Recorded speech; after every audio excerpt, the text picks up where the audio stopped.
నిజామాబాద్ జిల్లా దర్పల్లి మండల కేంద్రంలోని ఎన్టీఆర్ కాలనీ యువ చైతన్య యూత్ సభ్యులు ఈ రోజు సర్పంచ్ చెలిమెల శ్రీనివాసు ఉప సర్పంచ్ ఎజ్జా శ్రీకాంత్ ను కలిసి కాలనీలోని డ్రైనేజ్ మంచినీటి సమస్యలపై వినతి పత్రం సమర్పించారు. సమస్యలను తొందరలోనే పరిష్కరిస్తానని హామీ ఇచ్చారు. అనంతరం సర్పంచ్ మాట్లాడుతూ గంజాయి వంటి మత్తు పదార్థాలకు యువత దూరంగా ఉండాలన్నారు. గ్రామ అభివృద్ధిలో భాగస్వాములు కావాలని ఆయన పిలుపునిచ్చారు. ఎన్టీఆర్ కాలనీ యువ చైతన్య యూత్ సభ్యులు సర్పంచ్లు ఉప సర్పంచ్లు శాలువా కప్పి సన్మానించారు.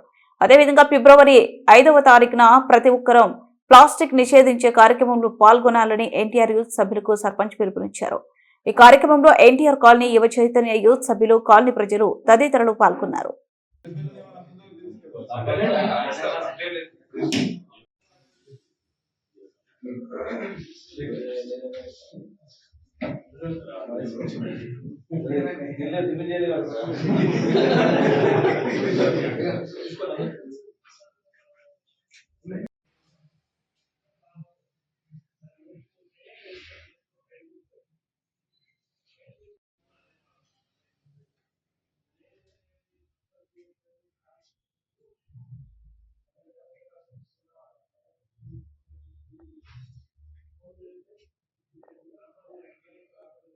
వీలైనంత వరకు పరిష్కరిద్దాం. ఏ గారిని పిలిచిన ఆయన మ్యాపింగ్ చేసుకున్నాడు.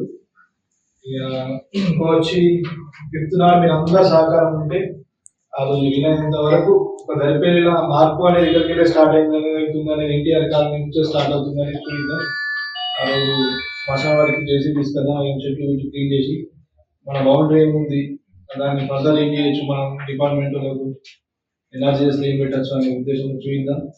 ఇంతవరకు సెకండ్ ఎన్ఆర్జీఎస్ శాంక్షన్ అక్కడనే పెట్టి శ్మశాన వాడికని బాగా చేసుకున్నాం. ఇక పూర్తిగా నాకు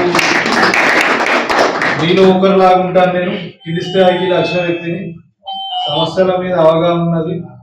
ఒక ఇంట్లో ఏ విధంగా సమస్యలు ఉంటాయో దాని మీద పూర్తి అవగాహన ఉన్న వ్యక్తిని కాబట్టి మీకు అందరికి ఎప్పుడు సహకరిస్తాను.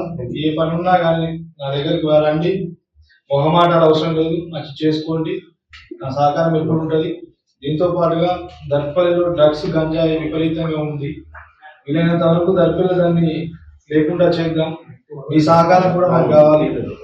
పిల్లలు ఈ మధ్య పిల్లలు చెడవట్లంటే మెయిన్ అదే, ఈ ఫోన్ల ద్వారా డ్రగ్స్ గంజాయి ముఖ్యంగా మీ ఏరియాలో చాలా డిస్టర్బెన్స్ అవుతుంది. నేను ఆ విషయంలో సీరియస్గా ఒక రోజు నాకు ఫోన్ వస్తే నైట్ 1 గంటల రాత్రి పోలీస్ స్టేషన్లో కూర్చున్నాను. వీలైనంత వరకు అది ఏమన్నా పోలీసు వాళ్ళకు చెప్పా, ఏదన్నా సీరియస్గా తీసుకోండి అంటే వాళ్ళ పిల్లల మీద సీరియస్గా పోతే, నేను ఎలక్షన్లో పోతే నా మదర్ నన్ను ఊరిని నా పిల్లల్ని కాపాడను ఊరిని కాపాడుతావు అని మాట్లాడింది. ఆమె కొడుకు చేసే తప్పుకు ఊరికి శిక్ష ఉండాలి. కొడుకును సమర్థించుకునే తల్లి నన్ను ప్రశ్నించింది.